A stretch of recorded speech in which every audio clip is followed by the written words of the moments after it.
আসসালামু আলাইকুম সবাইকে। অপবাদের আড়ালে প্রেম গল্পের 11 নম্বর পার্ট। তো চলুন এখন বেশি কথা না বলে গল্প শুরু করা যাক। যাকে তুমি বাবা হিসেবে মানো না তার টাকা পয়সার উপরেই তোমার এই ফুর্তিগুলো চলছে। বাবা না মানার সঙ্গে সেগুলো অস্বীকার করা উচিত তোমার, রাইট? ধ্রুব আবারও হাসলো, তারপর হাসি থামিয়ে বলল, আমি অস্বীকার করছি। It's like a give and take. আমি তোমার কাছে আসছি, তুমি আমাকে পয়সা দিচ্ছ, এন্ড তুমি নিজেও জানো ধ্রুব নেই তো তুমিও ফিনিশড। ধ্রুব নিজের গলার দিকে আঙুল তুলে ইশারা করলো, ওর চোখ দুটো হাসছে, যেন সৌরভকে চোখে আঙুল দিয়ে ইশারা করে বলছে, দেখ নিজের ছেলে আজ তোমার সঙ্গে কেমন ব্যবহার দেখাচ্ছে, মানুষ করতে পারলে না ছেলেকে। সৌরভের বুকটা ভার হয়ে আসছে, কিন্তু ধ্রুবকে সেটা বুঝতে দিলেন না। কাকে বোঝাবেন নিজের কথাগুলো? এ মানুষ নয়, হায়ানা একটা, দয়া মায়া নেই, না আছে কোনো কৃতজ্ঞতা বোধ।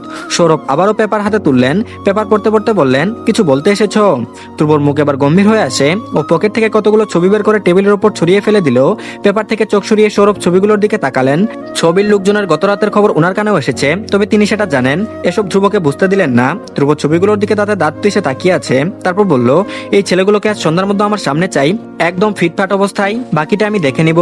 সৌরভ ছবিগুলো হাতে নিলেন। ধ্রুব সোফায় হেলান দিয়ে বসলো। সৌরভ ছবির ছেলেগুলোকে দেখে নিয়ে বললেন, এরা তো এমপি কামরুলের ছেলে পেলে সেদিন আমার ফ্যাক্টরিতে ঝামেলা করেছিল। কথাটা কানে আসা মাত্রই ধ্রুব রাগের পরত হুট করে যেন চিরিক দিয়ে লাফিয়ে উঠলো। ও হঠাৎ সৌরভের দিকে ঝুঁকে এসে হিসিয়ে বলল, হ্যাঁ আজ তোমার জন্য আমি একটা পুরো রাত সাফার করেছি, এখন তুমি এটার প্রায়শ্চিত্ত করবে। তোমার ঘেউ ঘেউ দলকে বলে এগুলোরে এনে দাও, বলে দাও যে সন্ধ্যার পর আমি ধ্রুব ইয়ামিন ওদের সঙ্গে হকি খেলতে চাইছি। ধ্রুবর চোখ থেকে যেন লাভা ঝরছে। ওর কথা বলার ধরন শুনে মনে হচ্ছে যেন সৌরভই অদিতির কিডন্যাপের পেছনে দায়ী। সৌরভ বাঁকা চোখে তাকালেন, ছেলের চোখে চোখ মিলিয়ে বললেন, তুমি চাইলে নিজে এই কাজ এখনই করে ফেলতে পারো, এখন আমাকে কেন লাগবে?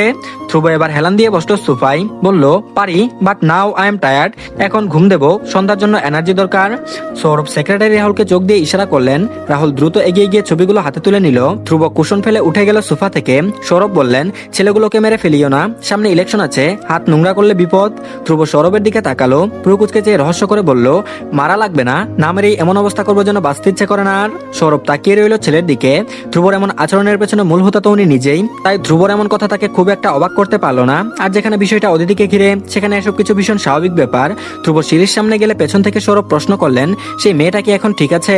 ধ্রুব থেমে গেল, কিন্তু পেছন ফিরে তাকালো না। ওর চোখে ভেসে এলো অদিতির ওই সরল ভয়ের তো মুখটা। ধ্রুব চোখ বুজে জোরে জোরে শ্বাস টানলো, সেভাবেই দাঁড়িয়ে থেকে ঠান্ডা গলায় জবাব দিল, এখন থেকে ঠিক থাকবে। কথাটা বলে ধ্রুব বড় বড় পা ফেলে সিঁড়ি বেয়ে উঠে গেল।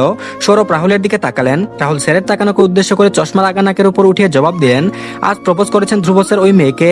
সৌরভ ছেলের যাওয়ার দিকে চেয়ে থেকে জবাব দিলেন, নজরে রাখো, মেয়েটা আজ তোমার নজরে থাকা অবস্থায় কিডন্যাপ কি করে হয়ে গেল? আমি তো সেটা চিন্তা করেই অস্থির, ঘোড়ার ঘাস কাটছিলে তুমি তখন। রাহুল আইপেট হাতে কাচুমাচু গলায় জবাব দিল, আপনি বলেছিলেন ওরা দুজন একসঙ্গে থাকলে নজর রাখতে, স্যার ওই দিন চলে এসেছেন তাই আমিও।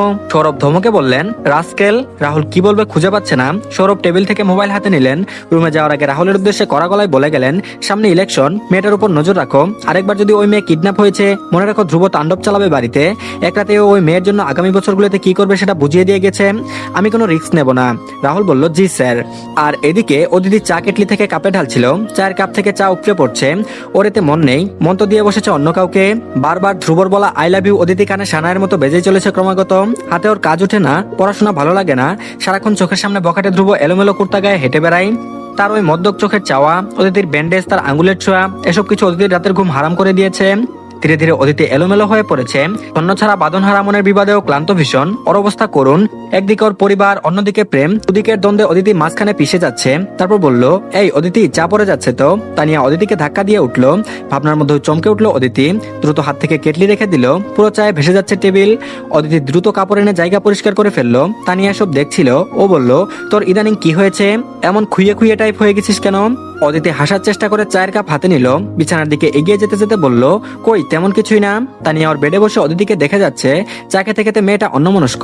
তানিয়া হঠাৎ ঠোঁট টেনে হেসে বলল, তুই প্রেমে পড়েছিস নাকি রে? ধ্রুব ভাই জানে? অদিতি চমকে উঠে দ্রুততার সাথে জবাব দিল, না না, আমি অমন মেয়ে নই। তানিয়া ভ্রু বাঁকালো, তারপর বলল, অমন মেয়ে মানে প্রেম করা পাপ নাকি?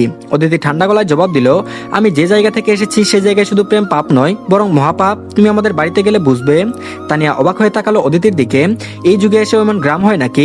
অদ্ভুত ব্যাপার। পরপর হঠাৎ ধ্রুবর কথা মনে পড়ায় গা ছেড়ে বেডে হেলান দিয়ে ফোন হাতে এক প্রকার অদিতির কথা উড়িয়ে দিয়ে বলল, তোর ধ্রুব ভাই আছে, আর তোর কিসের চিন্তা, নিশ্চিন্তে থাক। তানিয়া ফোন দেখছে। অদিতি তানিয়ার দিকে চেয়ে বিড়বিড় করলো, তারপর বলল, তাকে নিয়েই তো সবচেয়ে বড় সমস্যা আমার, তুমি যদি জানতে।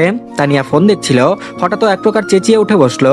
অদিতির দিকে ফোনটা বাড়িয়ে দিয়ে দেখলো, এই অদিতি দেখ দেখ। অদিতি ফোনের দিকে ঝুঁকে লেখাগুলো পড়ছে। এমপি কামরুলের দলের 4 জন ছেলে নিখোঁজ, খুঁজে পাওয়া যাচ্ছে না 2 দিন ধরে। ক্যাপশনের নিচে ছেলেগুলোর ছবি দেওয়া।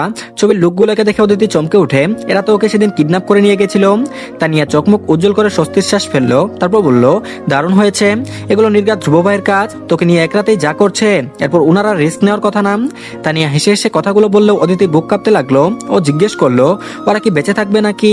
তানিয়া গাছাড়া ভাবে বেডে শুয়ে পড়লো, জবাব দিল, মনে তো হচ্ছে না, ভাইকে যেভাবে নাচিয়েছে এতক্ষণে মনে হচ্ছে টপকে গেছে। অদিতির গা হিম হয়ে গেল। ওর জন্য কিছু ছেলেকে ধ্রুব খুন করেছে, আইন হাতে তুলে নিয়েছে। ধ্রুবর বাবা মন্ত্রী, চাইলে ওদের সর্বোচ্চ শাস্তি দেওয়া সম্ভব ওদের মতো মানুষদের কাছে, কিন্তু ধ্রুব নিজে। অদিতি হয়রান লাগতে শুরু করলো। ও যা যা দেখছে সবকিছু এত হজম হচ্ছে না। ও দ্রুত টেবিল থেকে পানির গ্লাস তুলে নিল, গলা শুকিয়ে যাচ্ছে। এমন পরিস্থিতিতে অদিতির কি করা উচিত? ও কোন পাগল প্রেমিকের খপ্পরে পড়লো? আর এদিকে তারপর কেটে গেছে কটা দিন। অদিতি এখন বেশ সুস্থ, নিয়মিত ভার্সিটি আসা যাওয়া করছে, তবে ধ্রুবকে এড়িয়ে চলছে নিয়মিত। অদিতি চায় না সেদিনের ঘটনার পর ধ্রুবর মুখোমুখি হতে।